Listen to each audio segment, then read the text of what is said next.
Hello everybody, welcome to QuickSave, your quick checkpoint throughout the week for all the video game news. My name is Gold, and you know what? I'm glad it's Friday. My legs are tired, I'm tired, and I'm ready for the weekend, but not until we get to the news. And we've got 4 stories today, plus a few little smaller things scattered in there. And we're just going to jump in because the first one had no idea this happened. The reveal of Horizon Hunter's Gathering. This is a new game. This is the new game, actually, by Guerrilla. The one that has been rumored, the co-op Horizon game that's been rumored for years, is coming. Looks way different than I thought, visually and just what I thought it would have been. So here's some bullet points from PlayStation's official game website. Squad up in a team of up to 3 players to take down fearsome machines in thrilling hunts. Forge your legend as machine hunters, each with their own stories and struggles, and enhance your playstyle with roguelike perk and progression systems. Adapt and overcome the ever-evolving machine threat in an unfolding story within the world of Horizon. Very much not what I was expecting in the slightest. I was thinking more it would just be Horizon, but multiplayer, or close to. This is Elden Ring Night Rain, which is when I first saw this, I thought, this is not going to go well. But then I watched it. Night Rain is one of my favorite games of last year. So I've never played a Horizon game. This is probably going to be the first one I played. And one of the missions, there's multiple missions, but one of the different types of missions you can do, Machine Incursion, has a storm closing in on you, and you have to go collect power-ups and then fight a big boss machine at the end. But unlike Night Rain, there's more than just that. The only other one they revealed right now is Cauldron Descent, in which you fight through a dungeon and decide which path to take. And I got the hint that maybe I don't know if there's an end to it or not, or just try to go as long as you can. Not fully sure about that. But it looks really cool. The art style is actually really cool, and to watch the gameplay in motion, that's right up my alley. So I am very, very excited to see this.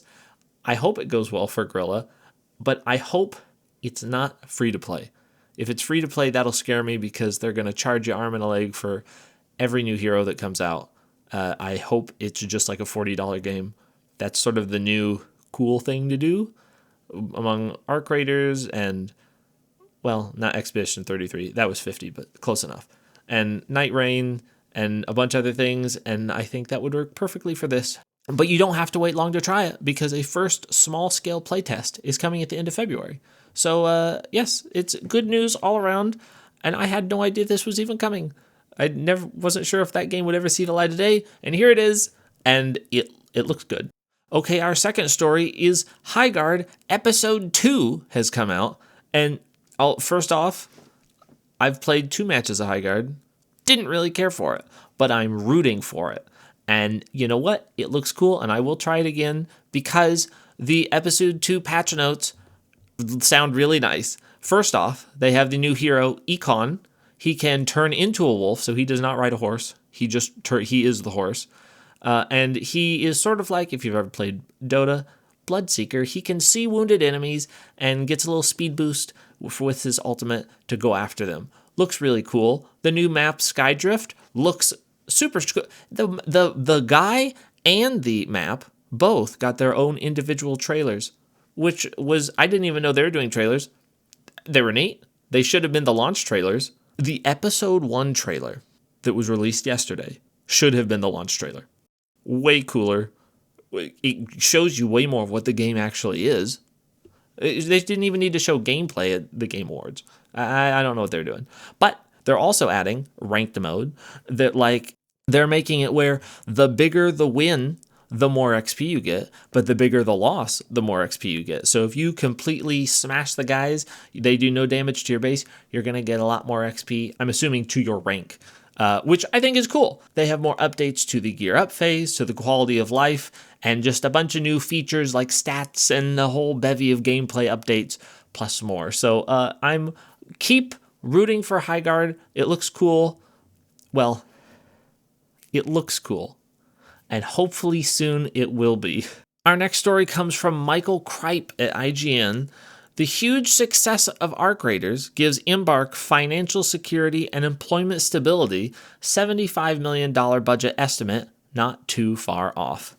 Arc Raiders has sold 12 million copies since its launch on October 30th. Embark CEO Patrick Soderlund said that we can live for a long time on the money that Arc Raiders has been generating. And that does give financial security and employment stability for the people that work here, he said. We're growing our studio. We're hiring people. We want to build more of Arc Raiders. We want to build more of the finals. For us, it's a sigh of relief, obviously, for any developer, and we're incredibly happy for that and thankful for everyone that's been supporting us by buying the game, he added. It feels great. Obviously, hopefully, we can have competitive salaries, good bonuses for the people that have done all this hard work and deserve to be taken care of adequately. The Stockholm-based developer hasn't officially confirmed the exact budget for Arc Raiders, nor has it said how much it's profited since its October launch, though quick maths tell us that about 2.4 million sales is approximately $500 million in revenue. But it could now be much more. Meanwhile, industry analyst Michael Patcher recently claimed the project was made on a $75 million budget via Insider Gaming. Soderlund wasn't willing to talk specifics, but told us that the number is not too far off. So they are rolling in the dough, and you know what? They deserve every penny. That is probably my most favorite game in a long time, and I am happy to see that there aren't going to be layoffs, because everywhere you look, every single time you go, ooh, what new good video game news is coming out, new trailer? No, it's layoffs, layoffs, layoffs. And the whole world might collapse, but Embark is not going to have a layoff for a hot minute, and that's great. And I'm very excited for them. And more of the fact that Arc Raiders is probably going to be getting updates for a very long time, which is very good for me. Our last story for the day is from Sophie McAvee. I hope I pronounced that last name right. I'm sorry. From gamesindustry.biz. Nintendo is working to secure stable supplies of memory components to avoid hardware price rises. In an earnings call Q&A published today, Nintendo President Shuntaro Furukawa said that despite the price rises happening at a pace that exceeds our expectations, it did not have a, quote, a significant impact on hardware profitability in the third quarter, nor does it expect its Q4 results to be affected. If the rise in memory prices continues for longer than expected, it may start to have an effect on hardware profitability. In this case, we will examine various factors to determine how to handle the situation. In addition, we believe it is very important to maintain touch points with consumers who are active on our gaming system as the transition from Switch to Switch 2 unfolds over the next few years. He continued, by releasing updates for Animal Crossing New Horizons and Splatoon 3, which both saw high sale volumes on Switch, we hope to create a flow where, as consumers continue to play on Switch, they will transition to Switch 2 when new titles that catch their attention are released. From this perspective, it is meaningful to release updates for Switch software, which has a large installed base, to maintain user activity and encourage continued play. So in spite of the prices of things such as RAM being up like 500%, it looks like for the time being, at least for a little while, the Switch 2 will not raise its price for a little while. So if you haven't got one yet, you should probably get one, because they're not going to get cheaper. Those days are past when you could go, I'll wait till the Wii gets to be $90. That's never going to happen again. So go, run, mow a lawn, shovel some snow, hurry, because you have some time, but the clock is ticking. In other news, Ed McMillan's Mugenics, which was announced back in 2012, just a little bit ago, is finally releasing on February 10th and is getting fantastic reviews. It has a weird trailer. The game looks better than the trailer, but it also looks sort of weird. But it's from the maker of The Binding of Isaac, so what can you expect? And also, this comes via Sandfall Interactive's LinkedIn page. From Expeditioners to Knights, we were received yesterday at the Ministry of Culture to celebrate our game, Clair Obscur Expedition 33. As such, the members of Sandfall Interactive were awarded the Order of Arts and Letters, which, a side note, the Order of Arts and Letters is for significant contribution to the enrichment of the French cultural inheritance.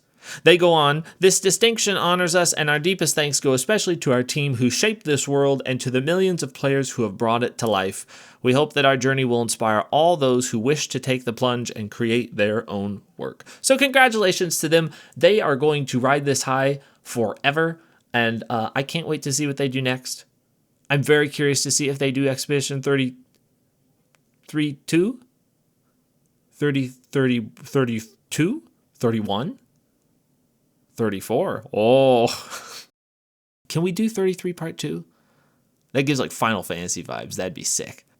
Well, that is all the news for today. Thank you for watching, and I will see you next time.